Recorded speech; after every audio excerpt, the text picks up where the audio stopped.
প্রক্রিয়া যতই আমরা উন্নত হতে পারবো, তখনই দেশের সবগুলো ব্যবস্থা হলো সুন্দরভাবে মানুষ তাদের জায়গাতে ভোট দিতে পারবে। তো সেখানে গণতান্ত্রিক প্রথম যে কাঠামোটা, সেটা হলো আমাদের নির্বাচন কমিশন। অলরেডি তারা এনআইডির অনেকগুলো কাজ শুরু করেছে। এই প্রক্রিয়ার মধ্যে যদি যায়, একটি দলের পক্ষ হয়ে তারা কাজ করে, পক্ষপাতমূলক আচরণ করে, সেটা তো ভবিষ্যৎ গণতান্ত্রিক প্রক্রিয়াকে বাধাগ্রস্ত করবে। এবং তাদের আচরণের কারণে কিন্তু ঢাকা মহানগরে এই ধরনের অচল অবস্থা সৃষ্টি হয়েছে। সে জায়গা থেকে আমরা মনে করি নির্বাচন কমিশনের দায়বদ্ধতা রয়েছে, এবং সাথে সাথে নির্বাচন কমিশনের ব্যাকডোরে যে দলটা কাজ করছে তাদেরও জনগণের কাছে দায়বদ্ধতা রয়েছে।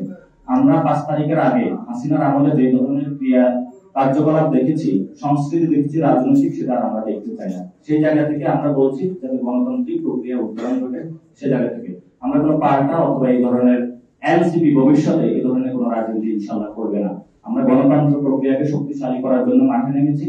আমরা যাতে আমাদের কোনো আর ভাই শহীদ না হয়, আমরা মানুষের ভোটাধিকার ফিরিয়ে দেওয়ার জন্য কাজ করার জন্য নেমেছি। আমরা আমাদের সেই প্রক্রিয়ায় চলমান থাকি ইনশাআল্লাহ।